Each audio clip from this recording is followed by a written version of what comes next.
Judges chapter 21. Ensuring a future for Benjamin. The men of Israel took an oath at Mizpah. None of us will give his daughter in marriage to anyone from Benjamin. So the people went to Bethel and remained there before God until evening, raising their voices in bitter weeping. They said, "Lord, God of Israel, why has this happened in Israel that today one tribe of Israel should be lacking?" Early the next day the people built an altar there and offered burnt offerings and communion offerings. Then the Israelites asked, "Are there any among all the tribes of Israel who did not come up to the Lord for the assembly?" For there was a solemn oath that anyone who did not go up to the Lord at Mizpah should be put to death. The Israelites were disconsolate over their brother Benjamin and said, "Today one tribe has been cut off from Israel.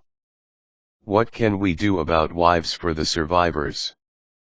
Since we have sworn by the Lord not to give them any of our daughters in marriage."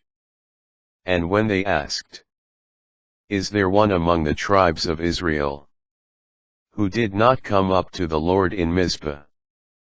they found that none of the men of Jabesh Gilead had come to the encampment for the assembly.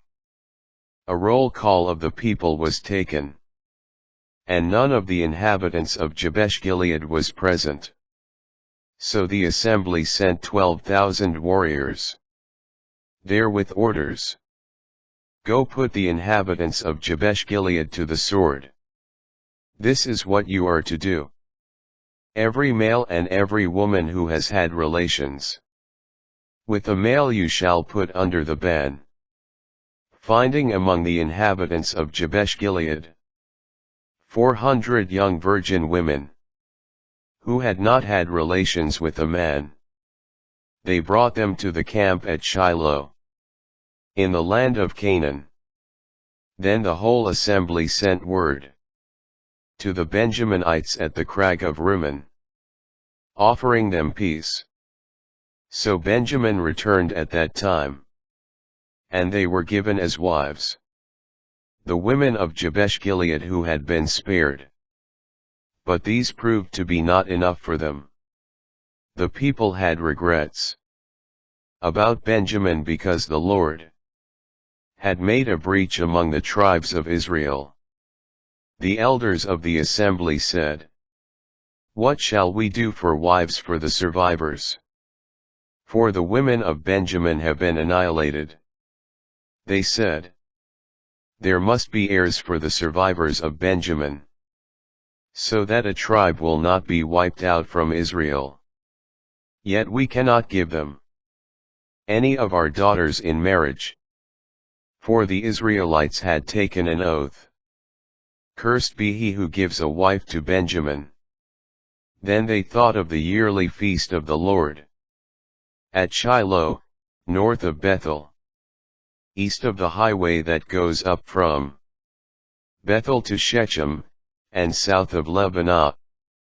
And they instructed the Benjaminites, "Go and set an ambush in the vineyards.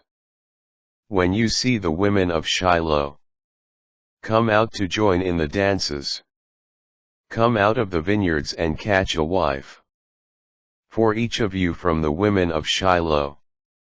Then go on to the land of Benjamin.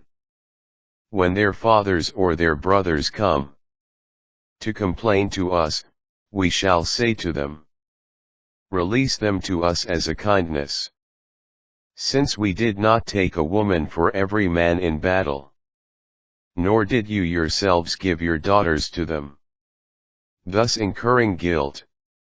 The Benjaminites did this. They carried off wives for each of them from the dancers they had seized, and they went back each to his own heritage, where they rebuilt the cities and settled them. At that time the Israelites dispersed from there for their own tribes and clans. They set out from there each to his own heritage. In those days there was no king in Israel. Everyone did what was right in their own sight.